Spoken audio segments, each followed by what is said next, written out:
Daarnaast blijkt uit onderzoek dat antisemitisme en homofoob geweld welig tieren onder Marokkanen. De legitimatie voor deze ellende, de islam. Verzoekt de regering haar angstige en politiek correcte houding ten aanzien van de islam te laten varen en de negatieve invloed van deze kwaadaardige ideologie die moet worden tegengegaan, verzoekt de regering de islam zoveel mogelijk uit Nederland te bannen en gaat over tot de orde van de dag. That was me back then. This is me now.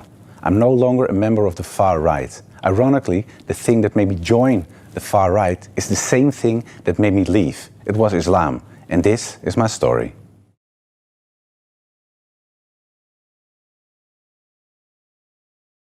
My name is Joram van Klaveren and I'm a former member of the Dutch Parliament who represented the Party for Freedom, the anti-Islamic nationalist party of Geert Wilders. For years, I gave everything I had to fight against Islam. I tried to make legislation to shut down all Islamic schools in the Netherlands. I attempted to close all mosques, ban the Quran and ban Islam altogether from the Netherlands. As a Dutch politician, I opposed Islam in every way possible. Then, in 2017, I left Parliament and finally had the time to fulfill a long-held desire to write an anti-Islam book.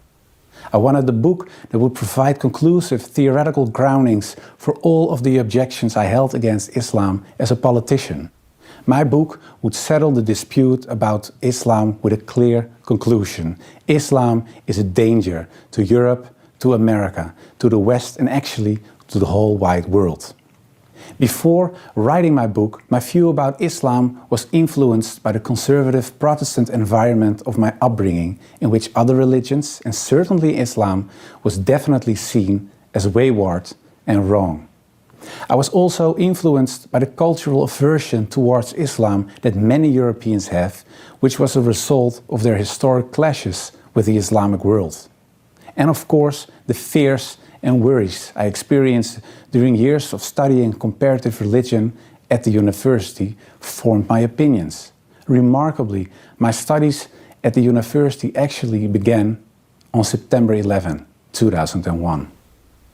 Many horrors would sadly follow, inside and outside of Europe, from the murder of columnist Theo van Gogh to kidnappings, anti-Semitic terror and beheadings, to haphazard stabs, truck attacks and suicide attacks, to the proclamation of the Caliphate by ISIS.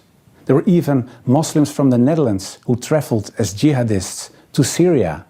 These events confirmed and deepened my negative feelings about Islam and motivated me to join Wilders' party.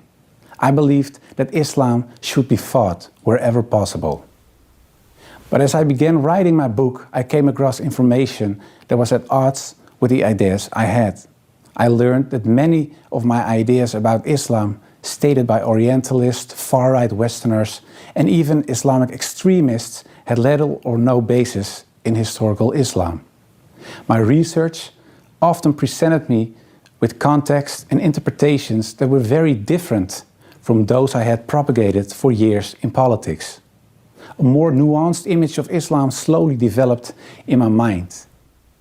Seeking more information, I wrote to various academic authorities on Islam, including Professor Abdul Hakim Murad of Cambridge University. He pointed out various scholars, books and facts and advised me to read again and more deeply this time. One by one, my objections to Islam vanished. Islam was no longer a religion that promoted violence, hatred and anti-Semitism, or a religion that categorized women and non-believers as inferior humans and stridently opposed democracy. Slowly, my perspective of Islam was changing. I also received surprisingly satisfying Islamic answers to my existing Christian questions about specific dogmas, such as the Trinity, the sacrifice of Christ, and original sin. All that I was learning about Islam influenced my work on the book in such a way that it began to take on the character of a personal search for God. During this search, the person of Prophet Muhammad raised the most questions with me. Who was this man? A deceiver, an antichrist, or was he truly, as Muslims believe, the last prophet of God? I started to read again about his life, but now without the previous biases I had. And I saw a more than special man, a man with almost supernatural patience, care, love, guidance, and above all, dedication to his God and to his mission for justice. The arguments against his person and against his prophethood disappeared as I made a comparison with Old Testament prophets. In fact, I now understood what the 19th century historian Thomas Carlyle meant when he wrote, "The lies which well-meaning zeal has heaped around this man Muhammad are disgraceful to ourselves only." Like all radical ideologies, the far right is toxic too. It presents a reality that strips away all nuance. It answers real problems with lies, and it fights against a religion, Islam, that is not the enemy. The real enemies are a deficit of empathy and ignorance, like the great philosopher Socrates already said. So let us read, study and learn. Extremism is not the answer. My name is Joram van Klaveren for the Emir Stein Center.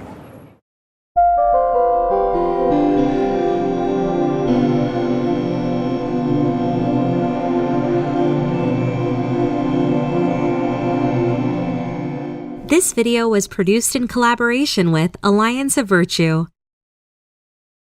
If you want to see more content like this, make sure to like, share, subscribe, and hit the bell notification so you don't miss any new videos.